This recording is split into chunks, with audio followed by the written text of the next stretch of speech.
My name is Dr. Doug Brockman. I am a licensed psychologist. If this is your first time you've ever watched this, I have helped hundreds, if not thousands of people, probably just like you, overcoming the resistance of doing things that we know we should be doing, but our bodies resist. So this video is going to build on that and really dive deeper into something I call bandwidth. Bandwidth is a often used term, but really what it's about is our conscious experience of what it's like living in this meat suit that we are. So this body, what the procrastination video really looked at was how our interpretation of the signals from the body are often misinterpreted by the brain, and how this interaction between our misinterpretation of really the signals coming up from our body change our perception of reality. So a guy named Csikszentmihalyi conceptualized flow, or optimal human performance, as an interaction between our body and our interpretation. He theorized very simply that we have performance here, 10, optimal performance, where it's your best, and 0, and then really signals from the body, or what he simply called anxiety or stress, 0 to 10. And anxiety or stress increases, so does performance. And then we have this real nice curve where this at the top is where everybody focuses on. This is where you're optimally aroused for optimal performance, and that's what he called flow. The problem with this is that we're not in reality. So what we perceive to be, very simply, stress or anxiety is an interpretation. And so the body, this is often experienced as excitement, where this is fear. This interpretation of reality. Am I excited about doing my taxes and getting them done, or am I dreading it? And that problem with this is that the body doesn't know the difference between a roller coaster and a cliff. So if you are riding a roller coaster and you believe there's a whoosh at the bottom, you're excited about it. If you believe it's a cliff and you're going to die at the end, you're scared about it. What happens is our interpretation of reality gets bogged down with the connections that we make to how we're seeing the world. So often people their bandwidth, here's stress heads or neurotics, as psychologists would call them, where they're over anxious about everything in the world. So they're flipping out when they don't need to. And so they are more anxious. And here's where most of us drivens fall into the category. These are called procrastination curves, where we are putting things off. We delay until we actually see, again, our interpretation of reality is, oh, I didn't do my taxes. And then we go, wow, I got to get going on it. Where this is the magic, oh, moment where you finally realize that I've got to do this. And so this delay and this interpretation of reality really points to the importance of meditation. And meditation, as I teach it, different than most, is not relaxation. It's really trying to connect our interpretation of reality to the signals happening in the body. And so very simply, as I always say, meditation is a way of reality checking. So is what's happening, that what you're sensing in your body, is it an accurate reflection of actually what's going on around you? It's an impossible question to answer, but there's usually no cave bears or saber-tooth tigers around you. So oftentimes when you become present, usually 99% of the time when you become present, you start to actually experience a calming sensation in the body. And so a byproduct of actually meditation is to calm down. But that makes this point right here. And everybody says, oh, this is the most important point. I got to figure out how to get the optimal arousal, where the truth is the most important part on this entire chart is right here, where there's 0 stress and 0 performance. So really learning how to do nothing is the most important part of everything I teach. And so if you can start here where there is no stress and you're not expecting to do anything, that gives you an opportunity then to really see, well, how stressed about my taxes, or how stressed about the oil change, or how stressed about this whatever's coming up, returning this email or even a phone call, should I be? And with that, the curiosity around that, where you can trick your mind or actually perceive it as, it's going to feel so good when I get my taxes done. Let me set an egg timer, 20 minutes, and see if I can get January reconciled with my bank. That's going to feel good. And that will keep me in this excited zone. This concept of bandwidth is really what I want to dive deeper to in this video.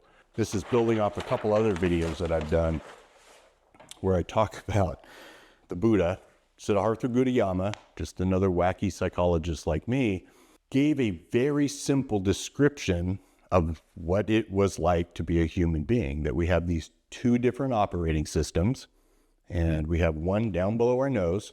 He conceptualized is really a different animal than the one living between our ears.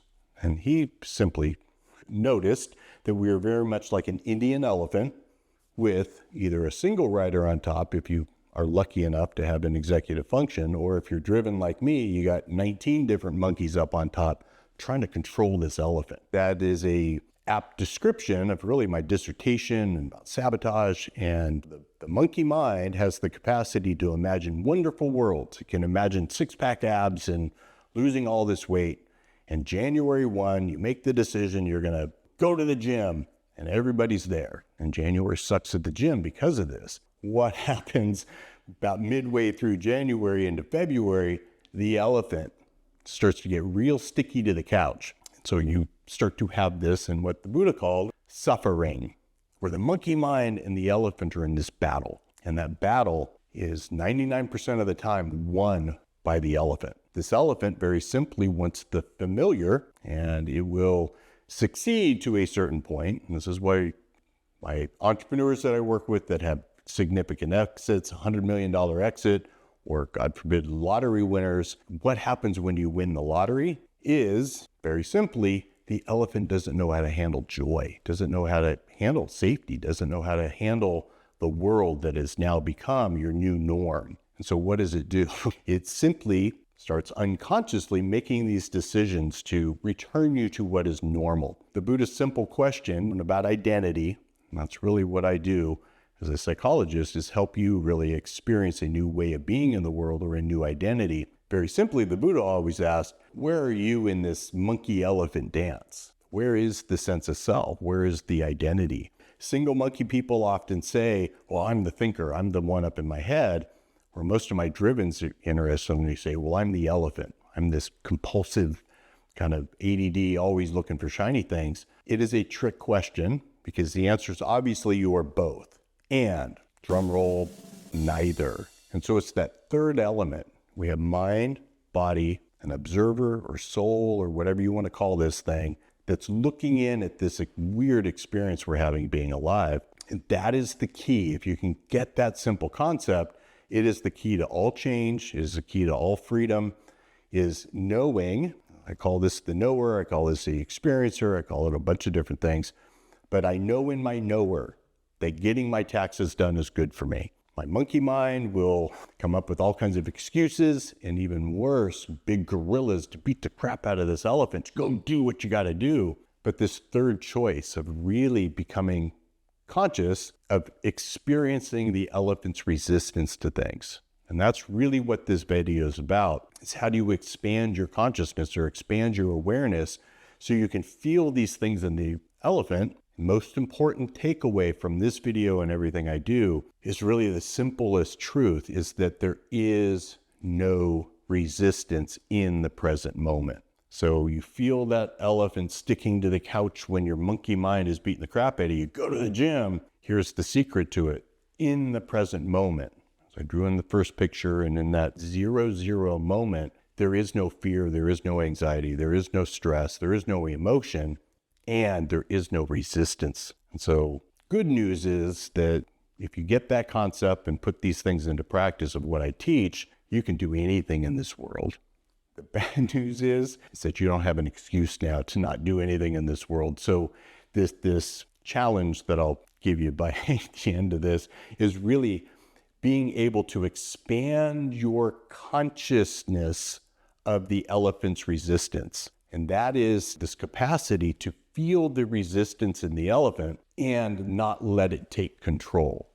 So a little bit different picture. And if we talk about this center point is that 0, 0 point. This is the I'm okay zone in the Csikszentmihalyi picture. So there's no stress zone, no anxiety. I'm present. I'm right here. No expectations on me. There's no, we'll call this I'm okay zone. This is the okay spot. And then bandwidth goes out from there. And most important part of this is the elephant. The elephant has bandwidth. And that's actually a neurobiological term, meaning that the elephant is going to have a zone of actually normal or typical, what's familiar to it. This is how I usually feel. And then from there, it goes out. And here's the key to it. We'll call this anxiety or simply fear or bad. Even worse, even where your diaphragm starts to get tight, your heart rate starts to go up, you start to get these sensations of danger. And again, I will actually cross out that word fear because it could be interpreted as excitement. It could be interpreted as something good. And classic studies around that, where you give somebody some norepinephrine and adrenaline, the neurochemicals and the neurohormones around fear, and you put them in an elevator. So you're given this excitement. The study goes where you get a big scary biker, big guy, giant guy with tattoos and leather, and gives you a mean look. What do you experience as terror? Same amount of adrenaline, same amount of excitement in your body, and you bring a beautiful woman in for men or a really hot guy for women. What is experienced is this same biological reactions in the elephant, but what's going on is the interpretation, because if it's a biker, it's scared. If it's a hot person, it's like excitement. And so this demonstrates that the elephant is really a neutral reactor. But the monkey mind, or consciousness, this interpretation machine is different than the observer. The interpretation machine is going to take cues from the environment and fill in the blanks. And if it's a scary dude, you're scared. If it's a beautiful person and you're excited, you're leaning in. So this bad feeling or this arousal is really neutral. And the other side of that, you have, and this is where most people are really terrible at experiencing, where this is good. And I say people are terrible about this of feeling good in their body, because as human beings, we are fear-based animals. And so I often ask my clients or ask you, how do you know you're feeling good? Most of the time, well, I'm not this. My heart's not beating fast. I'm not breathing fast. And so it's a very simple, good is not the absence of bad. It is an absence of bad, but actually, when you get better at actually experiencing the elephant in good states, you have this relaxation of the diaphragm. I feel like my shoulders drop, my stomach relaxes, my heart actually opens. I feel this softening around my heart. I feel my shoulders come back. My head gets a little bit warm. These warm fuzzy buzzies in the stomach, or whatever you want to call it, you feel the fuzzies. And that is just as uncomfortable, just as unfamiliar for most of you and most of me. And it, as I always joke with my clients, my goal is to teach you and help you learn how to feel good. But this is actually our interpretation as we come up this way. What this is, very simply, is our interpretations of different, or our interpretations of unfamiliar. So unfamiliar, meaning new or foreign to us. And as an animal, we are scared of something that is different. And that is just the way we're wired. We love to live in a familiar world. So when things become unfamiliar, they start to have greater and greater influence. So we see this very simply. This is the elephant. It starts to go up. And the same thing for the good feelings. They start to go greater impact on our likelihood. Let's do it this way. This is, let's call this this is the monkey mind here, or consciousness. Consciousness, or even better, awareness. I'm just aware that the elephant is actually sending me signals. And so most of us have been trained since we were little kids to get disconnected from our bodies. And you see me do this head movement because you go into a second grade, third grade class. If you remember back, you see all the little kids in class, what are they doing when they're memorizing their spelling words? They've got their arms like this, their heads completely tilted over on the side of the desk. And so what they're doing is disconnecting their monkey mind or their awareness from their body, from the things going on in the elephant. And so what happens is as it comes up, this battle between the monkey mind and the elephant starts here. And so at this point where you start to become aware, ooh, there's something happening in my body, that's where it starts to influence our behavior consciously. Very interestingly, unconsciously, it's already doing that. But the point of this video is really as the monkey mind becomes aware of these things, panic attacks, great example, years and years and years ago, they're horrible.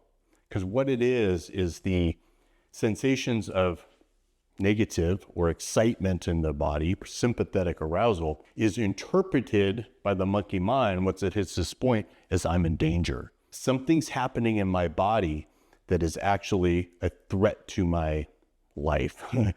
And if you've had one and you start to feel this, the monkey mind says, ooh, I'm gonna die. Then you get these monkeys up in here jumping up and down, screaming, there's something wrong in my body, which sends more signals back down here, and we get away from this familiar. So as it becomes more unfamiliar and the sensation goes up, this awareness. So where does the observer fit into this? And that is the key to this whole video, because the observer isn't here yet. The observer is the one watching this. And distance, disassociation from reality, but association, actually from your perceptions of reality, association with really what's going on. And so if you have this model where there's my thinking, there's my monkey mind, and there's my elephant starting to ping and dance and do all these things, but I know I'm okay. And so here's where we have another concept of bandwidth for your observer. And that is the most important thing I can teach you, most important thing you can take away from.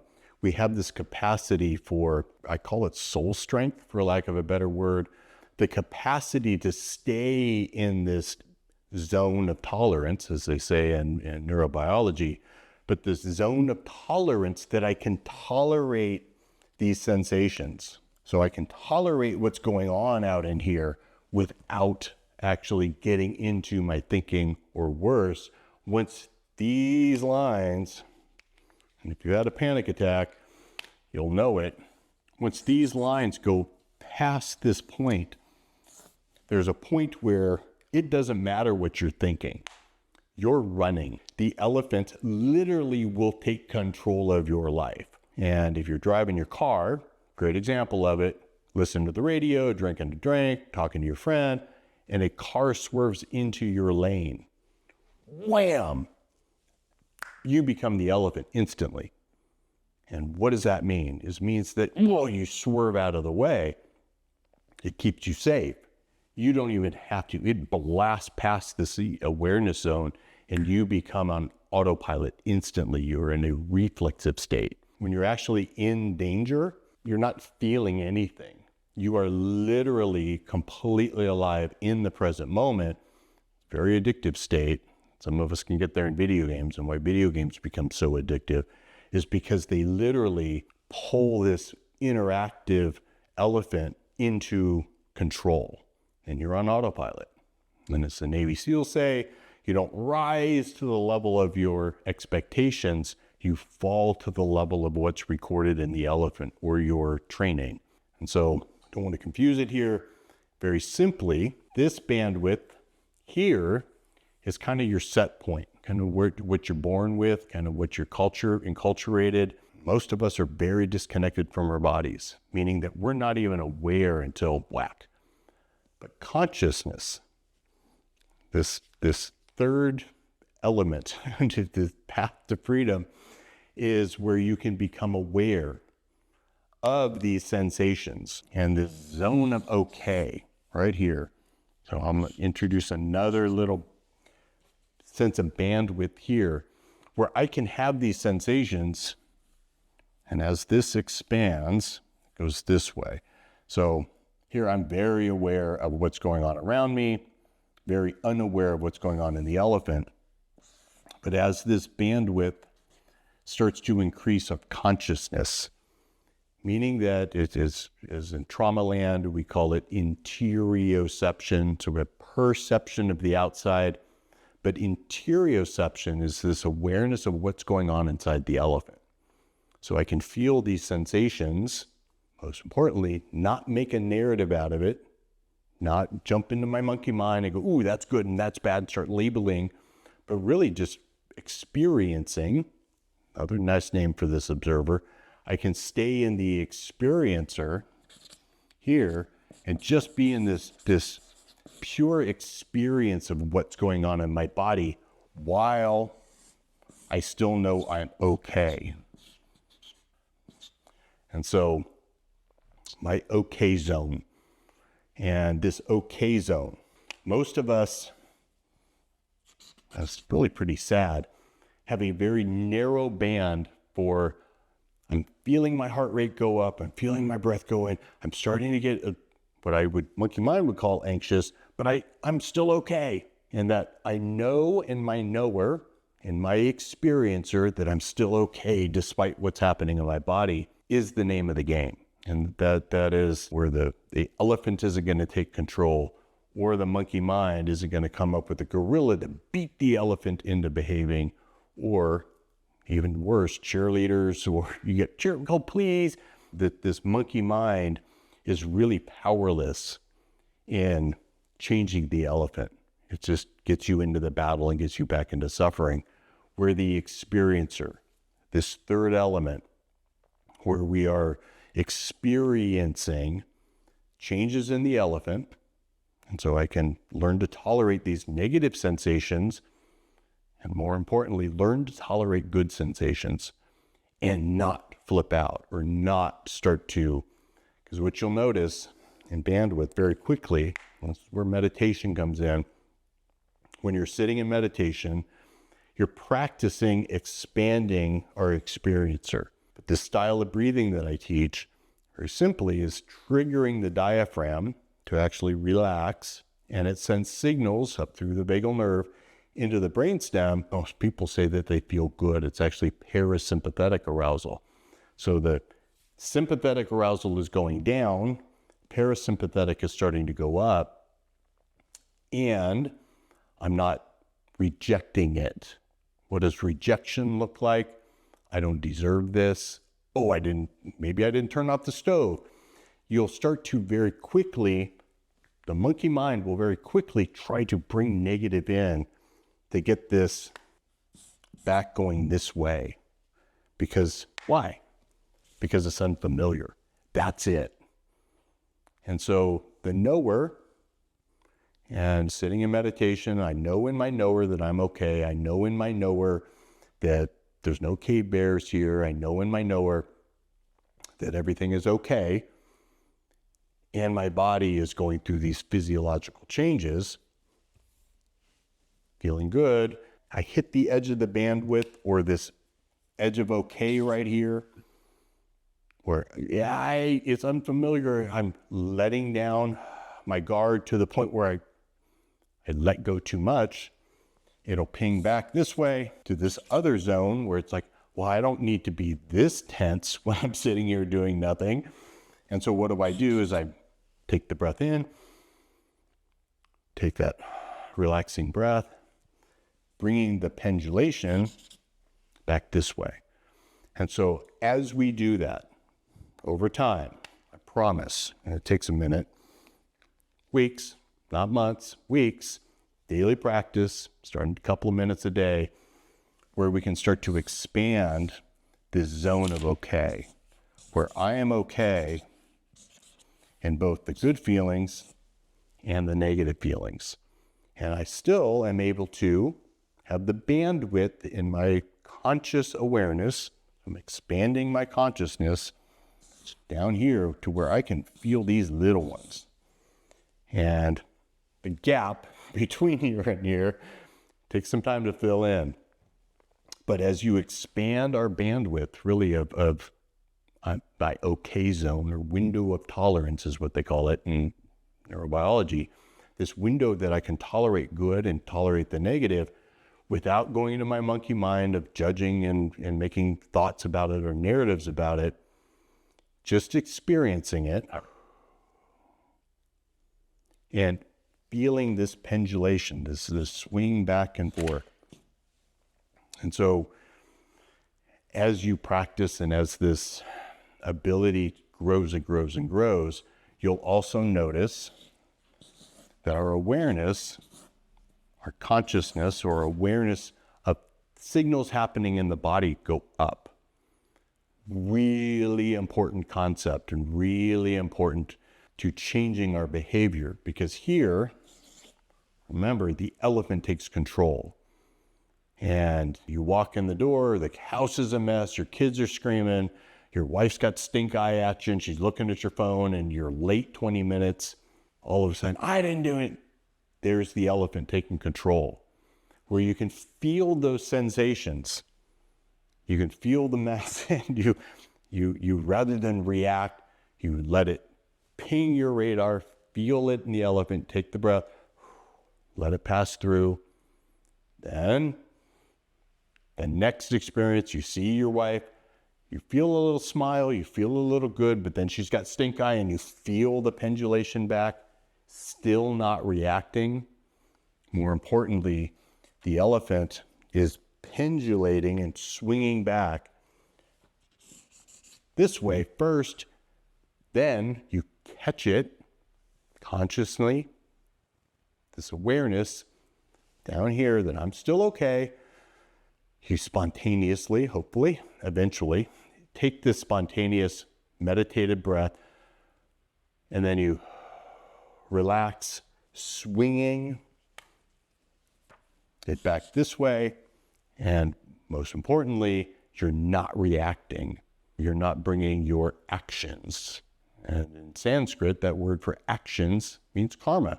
And so your karma, your automatic reactions, aren't steering your life, aren't creating more problems for you. And then you can meet it in this okay zone, staying curious, saying, and this is the secret to this whole thing, is curiosity. This is really the marker for your bandwidth in your consciousness. Can I stay in curiosity? And really curiosity is this unfolding experiencer of what's coming next.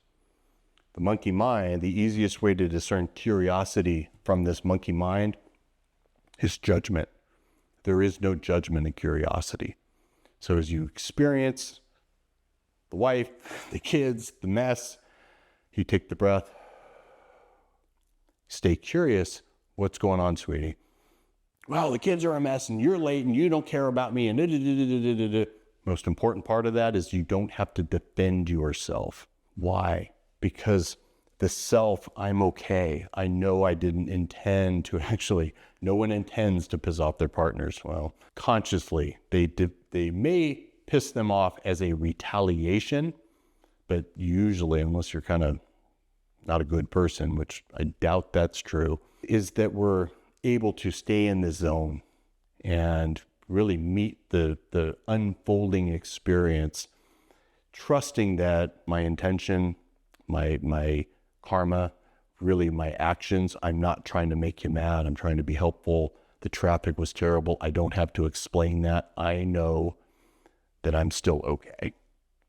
click down to the bottom. If you're curious about being driven, Am I Driven is the place to go.